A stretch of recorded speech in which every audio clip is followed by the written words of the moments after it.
I like to apologize for both of our voices. We have both had a major chest cold and have put off filming this for about 3 weeks, but yeah, we fly home tomorrow, so we're out of time.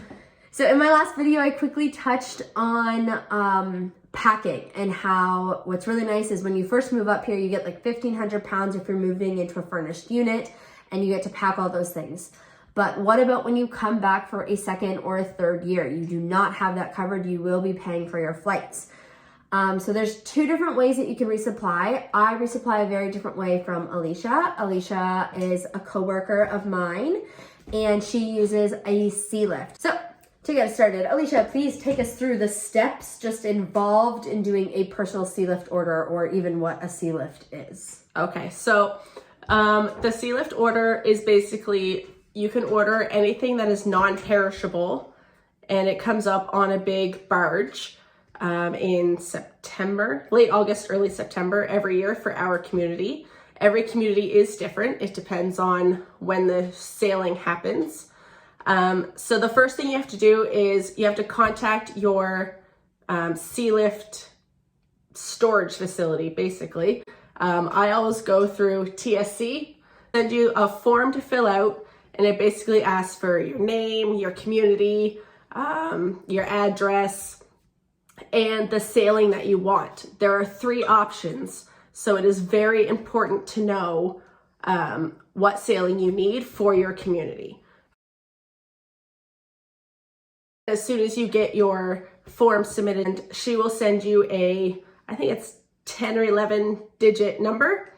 That is like your personal ID number, and you can order whatever you want from Amazon or other websites directly to the TSC place, and they sort it and put it on a crate for you right then and there, and it's ready to go. It's going to come up on the sea lift that brings all your school supplies. So once again, it's important to remember, if you need this stuff immediately when you arrive in your community, that's not what you put on the sea lift. You put on the sea lift stuff that you can wait for. Now, Alicia talked about how you can call, you can order on Amazon, you can order from different stores and get it delivered to the place. It is also an option if you choose to go to Ottawa, if you have got a layover in that city or whatever. If you want to do your shopping in person and actually physically drop it off at the sea lift place, that's an option. Don't worry about it. It'll show up. It will be dropped off at your house in a big crate. It will, like, the forklifts go all over town and they deliver it straight to your door. And guaranteed you will have tons of kids that are willing to help you unload it. If you decide to order some pop, order like an extra case just to give them all as their payment for helping you unload. So it all depends on the size of your crate. They have small ones, they have medium ones, and they have big crates. The big crate is the one that I have gotten just based on how much shopping I've done. And it's been about $1,500 to $2,000. But then I'm good for the year. So I would say max $2,000.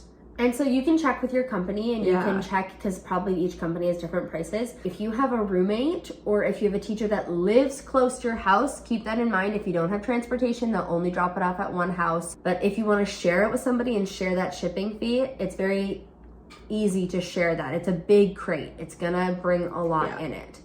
Okay, so I'm going to, now that we've kind of broken down what a sea lift order is, I'm going to explain what I do and why I find it's more worth it for me personally. So I have a house where I live alone, and when I came up, I bought so much aggressively in bulk to cover me for the whole time I was here that a sea lift wasn't necessary.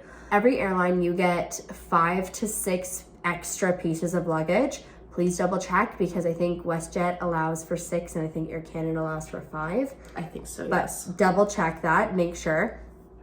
What I do is I go to a Superstore or Zayres or whatever, and I get their old banana boxes. So banana boxes are great because the lid covers the entire cardboard box, which is just that double reinforcement. I fill that with 50 pounds of non-perishables, easy. Sometimes I go over. I'll put maple syrup, peanut butter, pasta, kind of those big heavy things, tomato passata, things that I know I'm gonna use that are ridiculous expensive. Maple syrup is a big one for me. I cook with it a lot, and like a mini bottle of it is like $20 here, the real stuff. So those are my things. So if I choose to do it that way and I do the full 5 extra pieces, all of my food is in there, all my non-perishables, I'm looking at about $400, maybe $450, $500, depending on how many of them are overweight. Once again, that's another thing to double check. I flew up with Air Canada, and they had a rule that when I went to extra luggage, it was $100 a piece. It didn't matter if it was oversized, if it was overweight, if it was extra, your $100 was a flat fee. Then following year, I flew up with WestJet, and I thought that was a universal rule. Wrong. With WestJet, they told me it was $100 for luggage and an extra $100 for the overweight fee. Luckily, the counter person felt sorry for me at the end and gave me a pass on one of them, but I was screwed after that. I was very much. So call your airline, double check their rules if you're bringing up luggage that way. But it cost me around $400, $450. And I just find that worth it because I'm not spending the $1,000 on a shipping crate and all that stuff that I'm not going to use.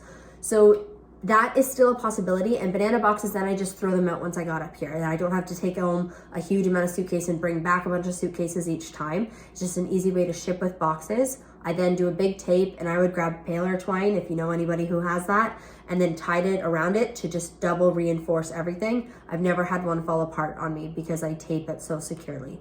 So those are different possibilities if you are restocking for the following year. Check out the link in the description for part 2.